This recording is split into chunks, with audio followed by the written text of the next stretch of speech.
I didn't expect this. I've thought about that sentence, its particular irony, many times. Because of course I didn't expect it. No one expects the thing they didn't expect. What I actually mean, and what I want to be more honest about, is that I had been given clear indications that this was possible, and I had decided, for reasons I'll try to explain, not to incorporate those indications into my expectations. The specific unexpected thing was the ending of a friendship group. Not a single friendship, a group of 7 people who had been central to each other's lives for almost a decade. The kind of friendship structure that becomes, over time, something like a secondary family. The kind where the group itself becomes a character, with its own dynamics and rituals and shared history that wouldn't make sense to anyone outside it. These groups dissolve. I knew this abstractly. I had seen it happen to other people. I had watched the aftermath, the awkward encounters, the factions, the way 7 people who'd once been in constant contact could, over a couple of years, become almost strangers. I had observed this, and I had noted it, and I had believed, without examining the belief, that it wouldn't happen to us because we were particularly close, particularly self-aware, particularly committed to each other.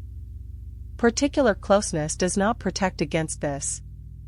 Nothing particularly protects against this. The dissolution of long-term friend groups follows patterns that have very little to do with the depth of the friendship at its height. What happened was the specific thing that happens in most long-term friend group dissolutions. 2 members had a serious falling out, and the group divided, and the division, because these things always divide along lines that reveal what was already there, exposed fractures that had been present but unaddressed for longer than anyone had acknowledged. I was not directly involved in the falling out. I was a bystander who became a side chooser without fully understanding that I was choosing. I aligned, through a series of small decisions, with one side of the divide.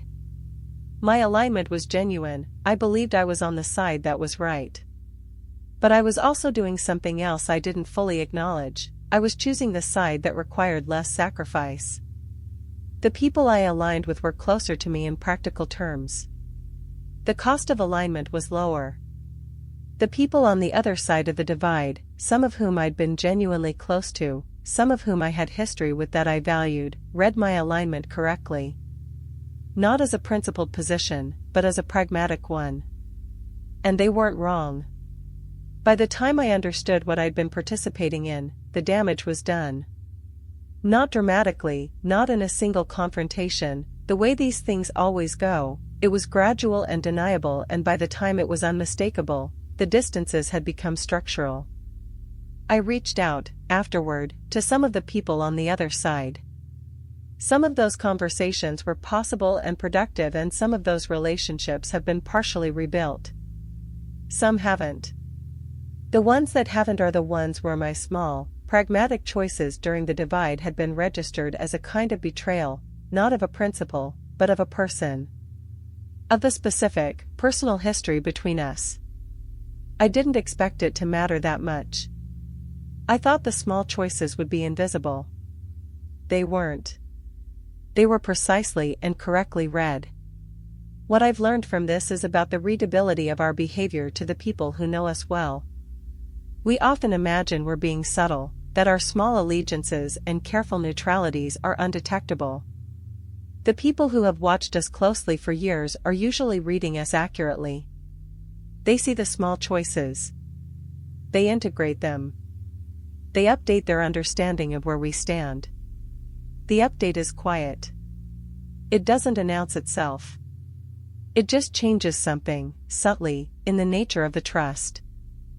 And once that trust has been updated, re-updating it requires something more than returning to normal behavior. It requires acknowledgement. Specific acknowledgement of what happened and why. I gave that acknowledgement, where it was possible to give it. Too late for some of the relationships. In time for others. The ones I kept, I keep more honestly now. The ones I lost, I've accepted as the cost of my own imprecision during a moment that required more precision than I gave it. I didn't expect this. But I should have been paying better attention. Here is what I carry forward from this, and what I hope might be useful if you recognize any part of your own story in mine. The pattern I described does not operate because we are careless or unintelligent or unaware. It operates because it has a function, because it is doing something for us that we have not found another way to do. Staying in the wrong situation, staying silent when we should speak, not walking away when the door is right there, all of these behaviors persist because they are solving something, even if imperfectly. They are providing some version of comfort or protection or identity that we have not yet found a better way to provide. Understanding that function is the first move. Not judging the behavior, but asking honestly, what is this doing for me? What would I have to give up if I stopped? What am I afraid will happen if I make the change I know I need to make? Those questions do not dissolve the pattern automatically. But they make it visible in a new way. And visibility changes the relationship to the thing. When you can see what something is doing, you can start to choose whether you want it to keep doing it. The change that followed was not easier because I understood the mechanism. It was the same difficulty. But I went into it knowing what I was moving through rather than being entirely inside it without perspective. That perspective is what I want to pass on here. Not the specific story. The structure.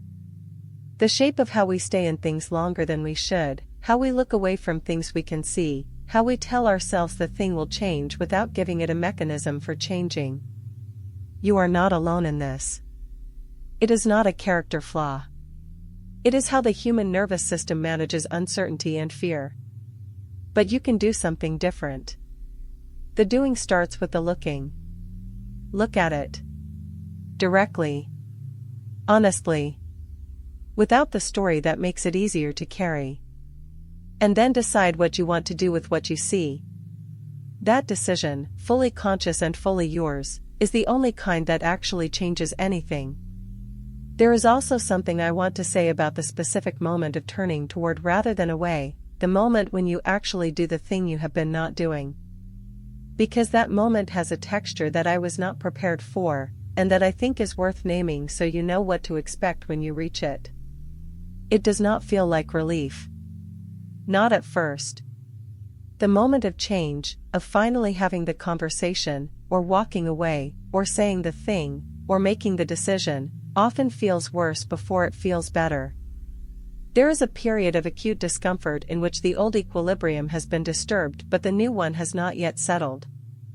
You have stopped managing the avoidance, which means the thing you were avoiding is now fully present, no longer softened by distance. That period is real and it is temporary. I want to say both of those things with equal emphasis. It is real. Do not be surprised by it, do not mistake it for evidence that you made the wrong choice. And it is temporary, it has a duration, and that duration is almost always shorter than the years of management that preceded it. The other side of that period is different. Not perfect, change does not produce perfection. But different in the specific way of someone who has stopped spending energy on maintaining something and can now spend that energy somewhere else. The ambient cost disappears. The weight that you had normalized as simply the weight of life turns out to have been specific and removable. I have felt that release more than once. Each time it is instructive about how much I had been carrying that I didn't know I was carrying. You probably know what you're carrying. You just haven't decided to put it down yet. When you decide, it will be hard first and better after. That is almost always the order of things. And the better, when it arrives, is real. What I notice now, in the life I have after the story I told here, is a kind of attentiveness I didn't have before. Not anxiety, that's different. Anxiety is looking for the thing that might go wrong. What I have is more like a quiet, ongoing check-in. Am I here because I want to be? Am I saying what I actually think? Am I moving toward what matters or managing around something I haven't named? These questions don't produce constant disruption. Most of the time the answer is, yes, I am where I want to be, saying what I think, moving in the right direction. The check-in confirms what I thought.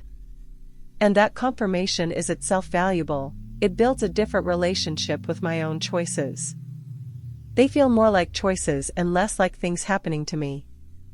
On the occasions when the answer is different, when the check-in reveals an avoidance or a suppression or a staying too long, I try to act on the information faster than I used to.